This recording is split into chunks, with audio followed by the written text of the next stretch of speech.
Iubiții mei credincioși și slujitori ai altarelor noastre străbune, în această sfântă și mare zi a Crăciunului, cu inimile pline de bucurie, ne plecăm în fața ieslei din Betleem, unde s-a născut Hristos, Mesia, chip luminos, așa cum spun colindele noastre strămoșești.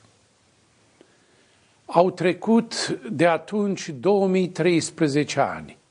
dar icoana nașterii Domnului este mereu prezentă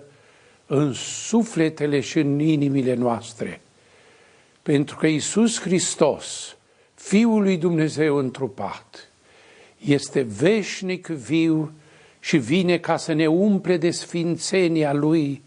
și să ne lumineze întreaga noastră ființă, să ne încălzească mintea și inima într-o bucuria și în temerea unei vieți reînnoite și pline de har. Să întâmpinăm sărbătoarea nașterii Domnului cu dorința noastră sfântă ca viețile noastre să se lumineze, pentru ca fiecare dintre noi să devină un Betleem în care să se nască Hristos, cu frumusețea învățăturii sale și cu puterea harică a credinței și a dragostei creștine. Iar eliberarea de păcat pe care ne-o dă Domnul Hristos prin Sfânta noastră Biserică ne dă puterea de a-i ierta pe semenii noștri, de a-i iubi, de a-i ajuta și de a nu răspunde la rău cu rău, ci de a birui răul cu binele. Să mulțumim, dragii mei, cu umilință și recunoștință prea bunului Dumnezeu pentru toate binefacerile pe care cu generozitate, cu iubire,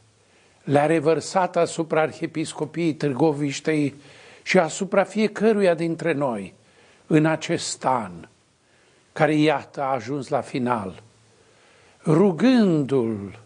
cu stăruință să reverse peste noi și în anul ce vine darurile sale cele bogate, să ne ocrotească și să ne călăuzească pentru a fi tot mai buni fii ai bisericii și ai patriei noastre. Reafirm cu tărie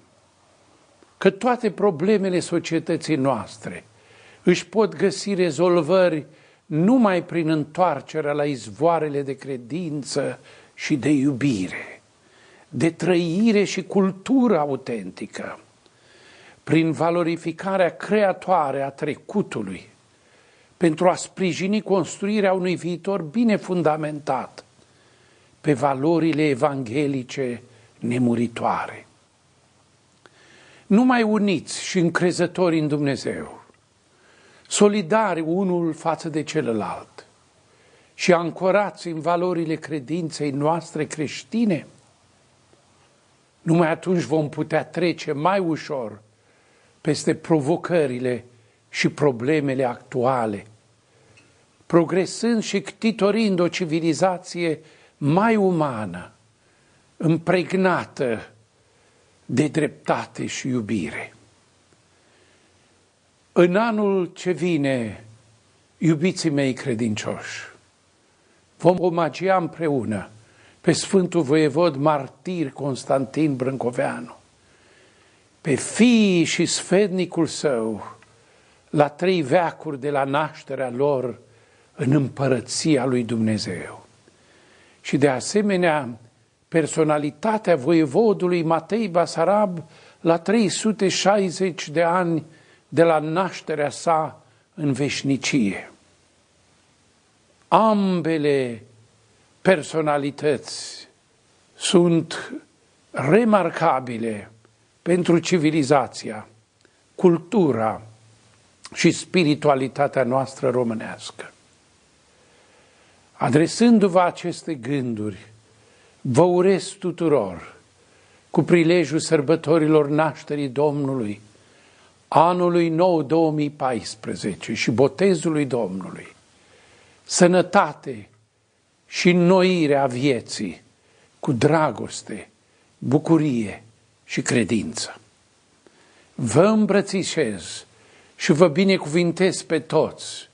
cleri și credincioși, tineri și vârstnici, cu părintească dragoste. La mulți ani!